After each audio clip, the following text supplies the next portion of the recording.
네, 오늘 함께 은혜 받으실 하나님의 말씀은 룻기 4장 13절로 17절까지의 말씀입니다. 구약 407쪽에 있는 룻기 4장 13절로 17절까지의 말씀을 제가 봉독해 올려드리겠습니다. 이에 보아스가 룻을 맞이하여 아내로 삼고 그에게 들어갔더니 여호와께서 그에게 임신하게 하심으로 그가 아들을 낳은지라. 여인들이 나오미에게 이르되 찬송할지로다. 여호와께서 오늘 내게 기업 물을 자가 없게 하지 아니하셨도다. 이 아이의 이름이 이스라엘 중에 유명하게 되기를 원하노라.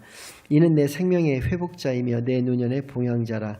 곧 너를 사랑하며 일곱 아들보다 귀한 내 며느리가 낳은 자로다 하니라. 나오미가 아기를 받아 품에 품고 그의 양육자가 되니 그의 이웃 여인들이 그에게 이름을 지어주되 나오미에게 아들이 태어났다 하여 그의 이름을 오벳이라 했는데 그는 다윗의 아버지인 이새의 아버지였더라. 아멘. 하나님 아버지 감사드립니다. 오늘도 귀한 성일로 교회로 예배로 인도하여 주신 은혜를 진정으로 감사드립니다. 이 시간 하나님께서만 함께하여 주시어 하나님께서만 영광 받아주시는 존귀한 은혜의 시간으로 인도하여 주시옵소서. 모든 것을 감사드리오며 예수 그리스도의 이름으로 기도드리옵나이다. 아멘. 네, 오늘은 이스라엘 왕의 계보 모압 여인 룻이라고 하는 제목을 가지고 여러분들과 함께 은혜 나누는 시간을 갖도록 하겠습니다. 룻기라고 하는 성경은 총 4개장으로 되어 있는 성경으로 비교적 짧은 성경인데 각 장마다 제목을 정하여 볼 수가 있습니다. 먼저 1장은 고난자 나오미라고 정해볼 수가 있고요. 2장은 헌신자 룻이라고 정해볼 수가 있습니다.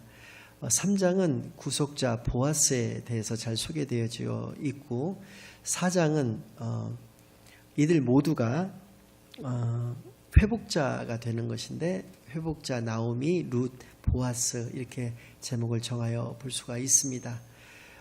짧은 성경이기 때문에 여러분들과 함께 그 내용을 대략적으로 한번 살펴보도록 할 텐데요. 먼저 1장의 내용부터 한번 살펴보도록 하겠습니다. 1장에는 엘리멜렉이라고 하는 사람이 등장하고 있습니다. 엘리멜렉은 사사시대에 살았던 사람인데요. 유다 땅 베들레헴이라고 하는 곳에 살았었습니다. 그때 극심한 흉년이 그 땅에 찾아들게 되었고 그래서 그는 그의 아내 나오미와 두 아들 말론과 기럧이라고 하는 그 두 아들을 데리고 있는 모든 땅 같은 거 이런 것들을 처분하고 재산을 다 처분해서 요단강 동남쪽 편에 있는 모압 땅이라고 하는 곳으로 이주를 하게 되는 것입니다. 그런데 이주한 지 불과 얼마 되지 않아서 엘리멜렉이 죽고 맙니다. 그래서 이제 혼자 남게 된 나오미는 그 두 아들과 함께 살게 되는데 그곳 그 모압 여인 그 오르바와 루시라고 하는 그 여인들을 며느리로 맡게 됩니다. 그런데 그렇게 한 10여 년쯤 또 그 모압 땅에서 살고 나서 그 두 아들 말론과 기럧이 죽고 말고 얼마 안 있어서 공교롭게도 그 모압 땅까지 그 소문이 들리게 됩니다. 하나님께서 유다 땅 베들레헴을 다시 양식이 나는 곳으로 축복하여 주셔서 그렇게 이제 양식이 잘 나고 있다라고 하는 얘기를 듣고 고향으로 돌아가기로 결심을 하게 됩니다. 그래서 그 두 며느리들에게 너희들의 고향은 이곳 모압 땅이니 너희들은 이곳 너희들의 집으로 돌아가서 새 출발을 할 수 있도록 하라고 그렇게 얘기를 하게 되는데 그 말을 듣고 오르바는 자신의 그 집으로 돌아가게 됩니다. 룻은 가지를 않습니다. 그래서 3번이나 그 나오미가 완곡하게 권면을 하는데도 불구하고 가지를 않으면서 무엇이라고 얘기하냐면 장차 내가 묻힐 곳은 어머니가 묻힐 그 곳이 내가 묻힐 곳이 될 것이고 어머니의 백성이 내 백성이 될 것이며 어머니의 하나님이 내 하나님이 될 것이라고 맹세까지 하면서 그 시어머니 나오미를 쫓아서 유다 땅 베들레헴까지 오게 됩니다. 룻기 1장 20절 말씀을 보니까 당시에 그 나오미의 신앙 상태를 잘 알 수가 있는데, 그 이웃 사람들이 그 나오미를 네가 나오미냐 하면서 이렇게 막 반겨주고 맞아 주었는데, 나오미가 그들에게 이야기하기를 나를 나오미라고 부르지 말고 마라라 불러라. 이는 전능자께서 나를 괴롭게 하셨기 때문이다 라고 얘기를 하는 장면이 나옵니다. 나오미라고 하는 이름은 기쁨이라고 하는 의미를 가지고 있고, 마라라고 하는 말의 의미에는 그 괴로움이라고 하는 의미를 가지고 있습니다. 그러니까 자신을 기쁨이라고 부르지 말고 괴로움이라고 불러달라는 것입니다. 그것은 하나님께서 나를 괴롭게 하셨기 때문에 그렇다는 것입니다. 사사시대의 사람들은 지난 시간에도 말씀을 드렸고, 또 17장 6절 말씀에도 기록되어져 있는 바와 같이 이스라엘에 왕이 없었으므로 사람들이 자기의 소견대로, 그러니까 자기가 좋다고 생각하는 대로 그렇게 행하였다, 이렇게 말씀을 기록하고 있는데, 모압 땅으로 가라고 했던 것은 하나님이 아니셨다라고 하는 것이죠. 엘리멜렉과 나오미의 선택에 의해서 모압 땅으로 갔던 것입니다. 그래서 그곳에서 벌어졌던 결과에 대해서는 하나님을 원망하고 있는 이 나오미의 그 모습을 통해서 당시 사사시대의 이스라엘 사람들이 어떠한 신앙을 가졌었는지에 대해서 단편이지만 우리가 알 수 있다라고 하는 것이죠. 그렇게 고난자 나오미의 모습이 1장에서 잘 그려지고 있습니다. 2장에 들어와서는 그 시어머니를 봉양하기 위해서 룻이 다른 사람의 밭에 가서 이삭을 줍는 일을 하는 장면이 나옵니다.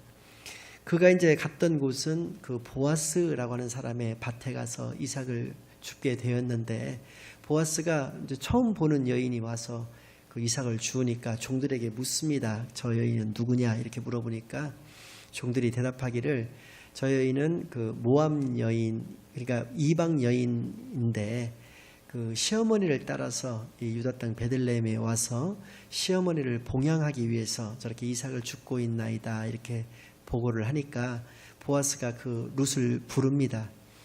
그래서 이제 보아스가 하는 소리가 룻에게 너는 이제 이곳을 벗어나지 말고 다른 사람의 밭으로 가지 말고 이곳에서 이삭을 줍도록 하라고 그렇게 이야기를 하고, 자기가 먹던 음식도 같이 나눠서 먹게 하고 이렇게 잘 돌봐줍니다. 그리고 종들을 또 따로 불러서 이야기하기를 저 여인이 이삭 줍는 거에 대해서 절대로 뭐라고 하지 말 것과, 오히려 이제 니들이 이제 추수를 한 부분에 대해서 몰래 이렇게 저 여인 몰래 앞에서 이렇게 이삭을 좀 떨어뜨려 주어서 그것도 이제 주어서 갈 수 있도록 그렇게 하라고 지시를 내리게 되는 것이죠. 그렇게 해서 자신도 이렇게 배불리 먹었고, 그렇게 그 이삭을 거둬들인 것도 한 에바쯤 되는 분량을 걷어서 집으로 돌아가게 됩니다. 한 에바라고 하는 것은 오늘날의 단위로 얘기를 한다면 한 22kg 정도 되는 엄청난 양인데, 그렇게 이제 많은 분량을 가지고 갔기 때문에 그의 시어머니 나오미도 역시 배부르게 먹게 했다는 그러한 장면이 등장하고 있는 것이 룻기 2장의 내용이 되겠습니다. 3장에 들어와서는 나오미가 묻습니다. 도대체 이렇게 많은 곡식을 어디서 이렇게 가지고 왔느냐라고 하니까 룻이 대답하기를 보아스라는 사람의 밭에서 이렇게 가져왔고 그가 이러저러하게 나한테 이야기를 해주었다 라고 얘기를 하니까, 나오미가 룻에게 이야기하기를 그 보아스라고 하는 사람은 네 시아버지 엘리멜렉의 친척이 되는 사람이기 때문에 너는 내가 너에게 지시하는 대로 앞으로 해라, 이렇게 얘기를 하면서 뭐라고 얘기해 주냐면, 타작하는 날에 당시 이제 이스라엘 전통으로도 그렇고 또 도둑을 막기 위해서 그 주인 되는 사람은 그 타작하는 날 그 현장에서 잠을 잤던 그런 풍습 같은 것들이 있었습니다. 그러다 보니까 이제 그날 그가 이렇게 그 밭에서 잘 때 너는 목욕을 깨끗하게 하고 의복도 정갈하게 갈아입고 그의 발치에 가서 몰래 이불을 들추고 발치에 가서 이렇게 들어 누워 있으라고 이렇게 얘기를 합니다. 그러니까 그 말에 이제 또 룻은 순종을 하게 되고 그렇게 합니다. 그랬더니 이제 보아스가 좀 잠이 이제 들었다가 중간에 이렇게 자기 발 밑에서 뭐가 이렇게 물크덩거리면서 걸리작거리니까 이제 일어나게 됐던 것이죠. 도둑인 줄 알고 이제 일어났었을 것입니다. 일어나서 보니까 룻인데 룻이 이제 이야기하기를 나는 당신의 종인데 당신의 그 옷자락을 펴서 나를 덮어달라 이렇게 얘기를 합니다. 옷자락을 펴서 덮어달라는 말은 보호해달라는 말이고 그 말은 즉 나를 결혼해달라라고 하는 말과 같은 말이 되는 것입니다. 그 말을 듣고 보아스는 세 가지를 그 룻에게 얘기를 해줍니다. 이게 배려를 해주는 것인데 첫 번째는 나뿐만 아니라 이 성읍에 있는 모든 백성들을 너를 현숙한 여인이라고 부르고 있고 그렇게 알고 있다. 그러니까 지금 이 모습을 부끄러워하지 말라라고 하는 것이죠. 네가 현숙한 여인인 것은 내가 알고 있다라고 하면서 자존심을 먼저 세워주게 되는 것이고요. 두 번째는 나보다 앞서서 너희 집안에 기업 물을 자, 그러니까 선순위자가 있다라고 하는 것입니다. 그래서 그 선순위자에게 내가 이야기를 해서 너의 기업을 물을 수 있도록 내가 해주겠고, 만약에 그가 거의 강제 조항이 아니니까 그가 그것을 거절을 하게 되면 그 다음 순위가 자기니까 내가 그렇게 기업을 물러주겠다라고 하는 약속을 그 룻에게 해주게 된다는 것이죠. 세 번째는 그가 돌아가기 전에 겉옷을 이렇게 피게 해서 거기에다가 보리를 한 해바가 훨씬 더 넘는 양, 그 한 2배쯤 되는 양을 이렇게 담아서 주게 됩니다. 그것은 무엇 때문에 그렇게 했느냐면 그 불필요한 어떤 오해를 방지하기 위해서 그렇게 했던 것인데, 그러니까 이제 동이 트기 전에 이렇게 돌아가게 하면 사람들 눈에 이제 띌 수가 있는데, 사람들이 보기에 그 더운 대낮에 와서 이렇게 이삭을 줍는 것보다 새벽에 와서 이삭을 주어서 가는 것처럼 보이면 여러 가지로 이제 안 사도 될 그런 오해들을 안 살 수가 있기 때문에 그렇게 배려를 이렇게 해줬다라고 하는 것이 3장의 그 내용이 되겠습니다. 4장 그 결론에 가서는 보아스가 약속대로 선순위 그 기업 물을 자한테 찾아갑니다. 그리고 이제 10명의 증인들을 세워놓고 2차 저차 해서 이 나오미의 기업을 네가 물으겠느냐라고 물어봤을 때 그 사람이 처음에는 이제 오케이 그렇게 얘기를 합니다. 왜 그러냐면 나오미가 이제 연로했기 때문에 기업 물은다라고 하는 개념은 어떤 개념이냐면 그 레위기 25장에 나오는 개념인데 이렇게 그 이제 본문의 예를 들었을 때 엘리멜렉이 자기의 재산을 다 처분을 해서 모압 땅으로 가지 않았습니까? 그래서 이제 엘리멜렉은 죽었으니까 나오미가 이제 돌아왔으니까 나오미에게 그 땅을 이제 팔았던 땅을 이 친척이 사주는 것입니다. 사서 나오미에게 주면 나오미가 살아생전에는 그 땅을 가지고 뭐 농사를 짓는다든지 뭐 이렇게 해서 먹고 사는 것이고, 나오미가 죽게 되면 다시 그 기업을 물려줬던 자에게 그 땅이 귀속이 되는 것입니다. 그러니까 나오미가 이제 살 날이 얼마 남지 않았으니까 자기가 이제 명분도 세울 수 있는 것이고 실리도 찾을 수 있는 것이기 때문에 오케이를 했는데, 보아스가 좀 거기에 이제 좀 단서가 좀 붙는다라고 얘기를 하는 것이죠. 조건이 있다는 것이죠. 그건 뭐냐면 모압 여인 룻이라고 하는 여자가 그 나오미의 며느리인데 나오미를 따라서 이곳에 왔다. 그래서 그와 결혼도 해야 된다. 그것도 이제 기업 물을 것 중에 하나가 되는 것이니까 그 계대 결혼이라고 하는 개념인데, 그건 신명기 25장에 나오는 개념인데 그렇게 해서 그 계대 결혼까지도 기업 물을 것에 포함되어야 된다라고 하니까 이 사람이 노를 하게 되는 것입니다. 왜 그러냐면 나오미가 죽더라도 룻하고 자기하고 결혼을 하게 되면 그 재산이 나오미에게 기업 물려주었던 그 재산이 룻에게로 돌아가는 것이 자기에게 돌아오는 것이 아니거든요. 근데 룻은 자기보다 훨씬 더 젊고 그러기 때문에 그것이 자기 것이 이제 될 수가 없으니까 거절을 하는 것입니다. 그런 후에 그렇게 10명의 증인들 앞에서 그렇게 노라고 하는 것을 확정받은 후에 보아스가 룻에게 와서 오늘 본문 말씀과 같이 그와 결혼을 해서 그와 이제 동침을 했을 것이고, 그래서 이제 임신을 하게 돼서 아들을 낳게 되었는데 그의 이름을 오벳이라 하였고 그는 다윗의 이스라엘의 그 가장 위대한 왕이었던 다윗 왕의 할아버지가 된다라고 하는 것이고요. 그 의미는 그 이방 여인 룻이 다윗 왕의 증조 할머니가 된다라고 하는 의미를 가지고 있다라고 하는 것입니다. 그것이 이렇게 해서 결론이 그렇게 납니다. 그래서 오늘은 이 룻기가 가지는 의미에 대해서 좀 말씀을 드림으로써 그것을 본론으로 또 결론으로까지 삼고자 합니다. 룻기라고 하는 이 성경은 그 성경 66권 중에서 여자의 이름을 딴 성경이 딱 2권밖에 없습니다. 바로 이 본문 룻기와 또 에스더라고 하는 그 성경이 여자의 이름을 딴 유일한 성경이 되는 것인데 에스더는 그 이스라엘인이었습니다. 다른 나라에 가서 비록 그 포로로 잡혀서 생활을 하였지만 이스라엘인이었지만 이 룻은 이방 여인이었음에도 그 성경에 자신의 이름을 딴 성경이 있을 정도로 되었다라고 하는 것입니다. 이것은 매우 중요한 의미를 가지고 있다라고 하는 것입니다. 또한 마태복음 그 1장에는 예수님의 족보가 이렇게 등장을 하고 있는데 거기에 5명의 여인의 이름들이 나오고 있는데 그 중에서 또 한 명이 룻입니다. 이렇게 룻이 소개가 이렇게 성경 중요한 곳마다 될 정도는 무엇 때문에 그러냐라고 하는 것이죠. 그것은 아까도 말씀드렸지만 이 시대적인 배경이 바로 사사 시대라는 데서 우리가 그 힌트를 얻을 수가 있는데요. 사사시대의 사람들은 그 엘리멜렉과 나오미와 같은 그러한 신앙들을 가지고 있었다라고 하는 것입니다.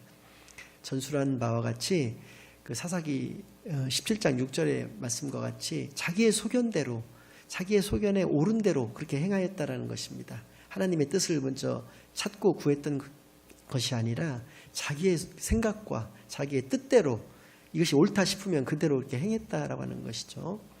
엘리멜렉이 그렇게 하나님께 기도도 해보지도 않고 하나님의 명령도 아니었는데 모압 땅으로 이주를 한 것이나 또 어떠한 그런 좋지 않았던 어떤 결과가 빚어진 것에 대해서 나오미가 자신들의 모습을 회개를 하는 것이 아니라 하나님을 원망하는 그런 모습들을 그 이스라엘 민족들이 다 가지고 있었는데 이스라엘 사람도 아니었던 이 이방 여인 룻이 하나님만을 섬기고 또 하나님의 뜻을 따라서 살려 했던 이 룻에서 우리가 많은 것들을 본받고 깨달을 수 있기 때문에 이 룻기를 하나의 독립된 성경으로 이렇게 삼으셨다라고 하는 것입니다.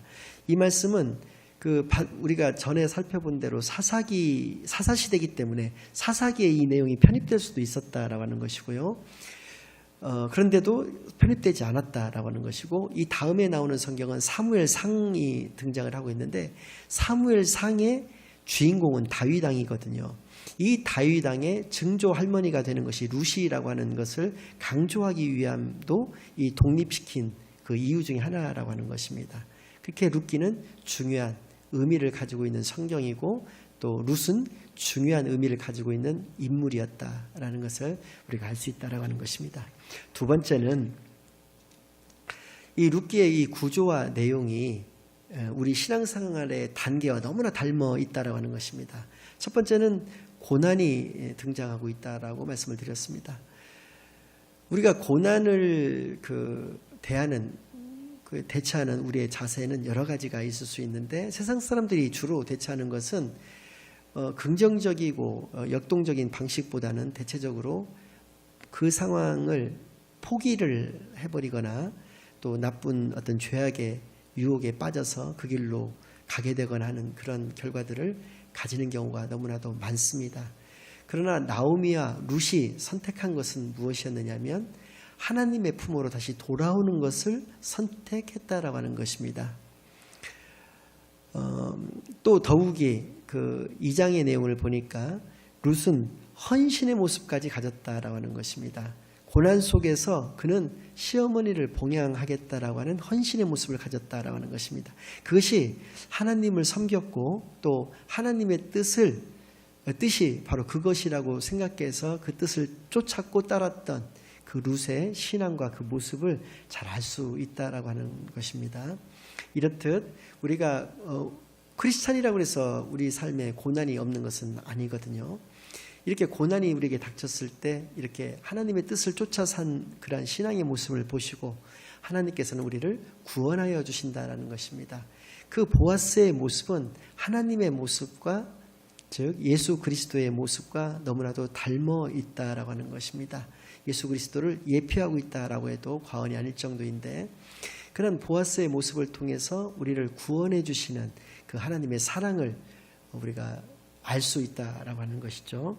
그래서 하나님께서는 우리의 그 믿음을 보시고 헌신하고 하는 그러한 우리의 모습, 그것을 이제 믿음이라고 우리가 한다고 한다면 그 믿음의 모습을 보시고 우리의 죄를 속량하시고 속량이라고 하는 말은 노예가 이렇게 있을 때 그 노예를 제값을 치르고 그 노예의 신분에서 자유민의 신분으로 이렇게 해방을 시켜주는 것을 의미를 하는 말인데 그래서 그 돈을 치르는 것을 속전이라고 하고 그 자체를 속량이라고 일컫는데 그런 것입니다. 예수 그리스도께서 십자가에서 우리의 죄를 책임을 지시고 십자가의 피를 흘리심으로써 우리를 구원하여 주셨던 것입니다. 우리를 속량하여 주셨던 것이죠. 이렇게 우리의 믿음을 보시고 죄를 속량하셔서 우리를 구원의 길로 인도하시는 그 역사를 이루시는 그 하나님의 모습을 우리가 3장을 통해서 볼 수 있었던 것처럼 우리의 그 헌신의 모습을 통해서 하나님께서 우리를 구원해 주시는 그런 것을 볼 수가 있다는 것이고요. 그 구원을 통해서 우리가 모든 것이 회복되어진다라고 하는 것을 알 수 있다라고 하는 것입니다. 즉 제자리로 돌아오는 것이죠. 우리가 하나님의 자녀된 신분과 권세가 회복되어짐으로 말미암아서 하나님의 자녀로서 이 땅에서 온전히 누리며 살아가는 그 모습들을 가질 수 있다라고 하는 것이 그 4장의 결론의 내용이고 그것이 우리가 알 수 있는 회복의 모습이다라고 하는 것입니다. 세 번째로는 하나님께서 보시는 것은 혈통이 아니라는 것이죠. 혈통이 아니고 우리의 믿음을, 신앙을 보신다라고 하는 것입니다. 모세오경에는 모압 사람은 영원히 이스라엘에 속할 수 없다라고 하는 그 모세의 선포를 통해서 하나님의 뜻을 우리가 알 수 있게 하는 것입니다. 그러면 그것이 모압에서 태어나서 모압에서 자란 모압인들은 무조건 이스라엘이 될 수 없다는 말이냐? 그것은 아니라고 하는 것이죠. 모압에서 태어나고 자랐던 사람들은 어떠한 신을 섬기냐면 그모스 신이라고 하는 신을 섬기게 됩니다. 그모스 신은 인신제사를 드리게 했던 그러한 신이었거든요. 그 말은 영적으로 뿐만 아니라 도덕적으로도 엄청나게 타락했던 그러한 모습을 가졌던 것이 바로 모압 사람들이었고 출애굽 당시에 또 모압인들이 이스라엘 민족들을 엄청나게 또 괴롭혔고 그로 인해서 많은 사람들이 죽을 수밖에 없었던 그런 상황으로도 내몰렸었는데요.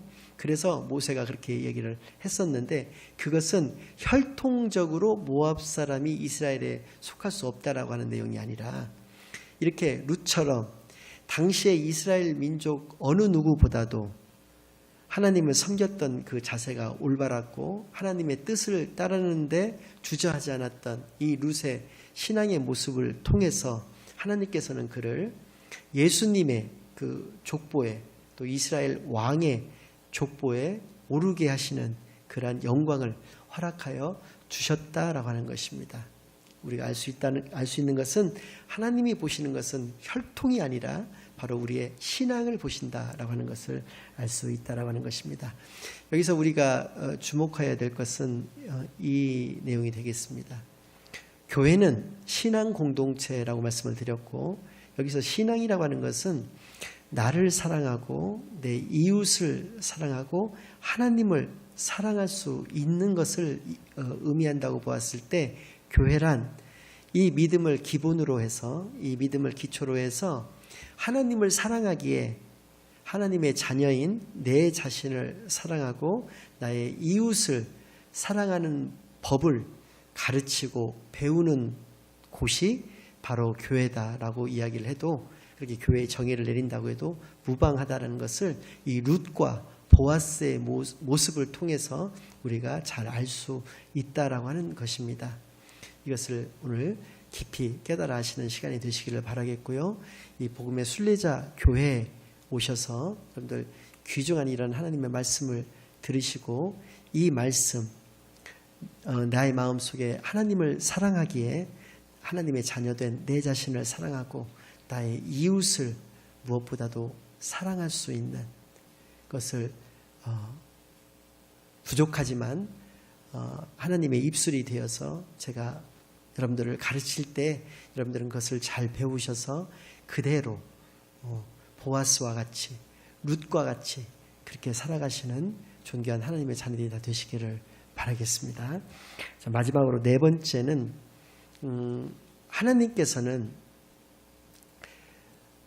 기업 무르기라고 하는 것을 통해서 우리가 알 수 있는 정신은 그렇다라고 하는 것입니다. 하나님께서는 계산하시는 분이 아니시라고 하는 것입니다.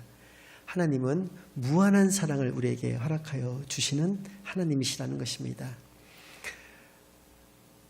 앞서서 말씀드린 바와 같이 하나님은 하나밖에 없는 독생자 예수님을 우리의 죄를 속하여 주시기 위해서 이 땅에 보내셨고 죽음으로 내모르셨던 분이시라는 것입니다. 제가 예를 하나 들어보겠습니다. 여러분들께서 만약에 여러분들이 정말 내가 목숨을 다 해도 아깝지 않은 어떤 사랑하는 사람이 있다라고 해보겠습니다. 그런데 여러분들에게는 여러분이 정말 사랑하는 또 아들이, 하나밖에 없는 아들이 있다라고 가정을 했을 때, 그 사랑하는 사람을 위해서 그 사랑하는 아들을 죽여서 그 사랑하는 사람을 살릴 수 있다라고 하였을 때 이 아들을 죽일 수 있겠느냐라고 하는 것입니다. 아마 정상적인 사고를 가지고 있고 정상적인 감정을 가지고 있는 사람이라고 한다면 이렇게 하기 어려울 것입니다. 그러나 하나님은 그렇게 하여 주셨다라고 하는 것입니다. 즉 하나님이 가지시는 이러한 사랑을 우리가 완전한 사랑, 무한한 사랑이라고 우리가 일컫는데, 이 사랑을 우리에게 베풀어 주시는 하나님이시라는 것을 이 룻기를 통해서 깨달아 하시는 시간이 되시기를 간절히 바라겠고요. 마지막으로 이런 하나님, 이런 무한한 사랑을 통해서 우리를 회복시켜 주신다는 것입니다.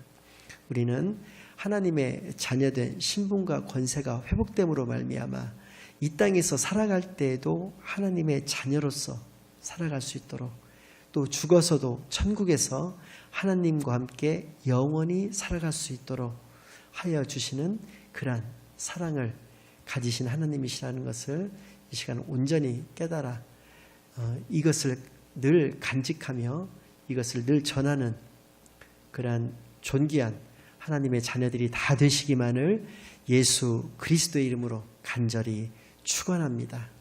아멘.